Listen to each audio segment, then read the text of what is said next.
আসসালামু আলাইকুম। আমরা এখন রবার্ট ব্রাউনিং নিয়ে জানার চেষ্টা করব। রবার্ট ব্রাউনিং সম্পর্কে আমরা একটি বেসিক ইনফরমেশন জেনে নিই। এটি হচ্ছে যে তিনি ড্রামাটিক মনোলগের জনক। তিনি হচ্ছে যে অনেকগুলো ড্রামাটিক মনোলগ লেখেন, তার মধ্যে একটি হচ্ছে ম্যান অ্যান্ড ওম্যান।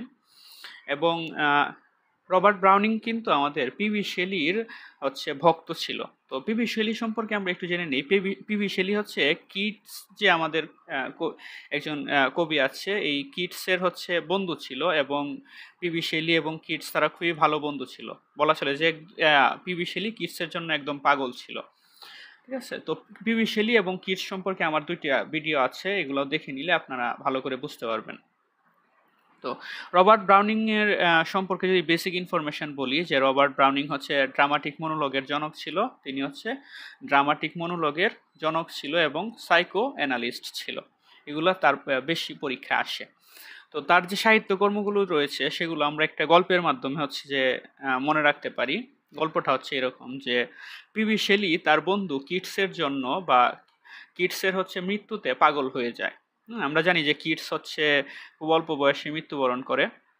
কিটস হচ্ছে অল্প বয়সে মৃত্যুবরণ করে। তো কিটসের মৃত্যুতে যেরকম হচ্ছে আমাদের পিবি শেলি পাগল হয়ে যায়, তেমনিভাবে হচ্ছে শেলির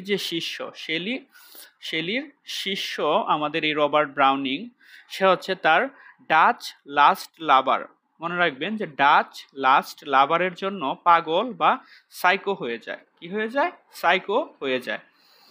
সাইকো যদি হয়ে যায় বা কেউ পাগল হয়ে যায়, তখন সে কি করবে? তখন হচ্ছে সে নাটকে একা একা কথা বলতো। সামনে যে ম্যান ও ম্যান আছে সেগুলো সে দেখতো না। তো গল্পটা মনে রাখবেন যে আমাদের পিবি শেলি কিটসের মৃত্যুতে যেরকম পাগল হয়ে যায়, পিবি শেলির আবার হচ্ছে শিষ্য যেহেতু রবার্ট ব্রাউনিংও হচ্ছে পাগল হয়ে যায়। কিভাবে পাগল হয়ে যায় বা সাইকো হয়ে যায়? সে ডাচ লাস্ট লাভারের জন্য হচ্ছে যে সাইকো হয়ে যায়। ঠিক আছে, তারপর হচ্ছে যদি কেউ সাইকো হয়ে যায় তাহলে সে কি করবে? সে হচ্ছে নাটকে একা একা কথা বলতো। একা একা কথা বলতো এবং ম্যান ও ম্যান যে সামনে আছে সেটা সে দেখতো না।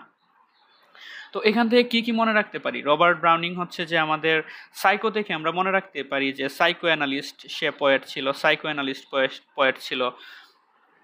ডাচ লাস্ট, এটা থেকে আমরা মনে রাখবো হচ্ছে মাই লাস্ট ডাচেস, এবং এটার মাধ্যমেই সে হচ্ছে সাইকো অ্যানালিস্ট পোয়েট, সে উপাধিটা পেয়েছে।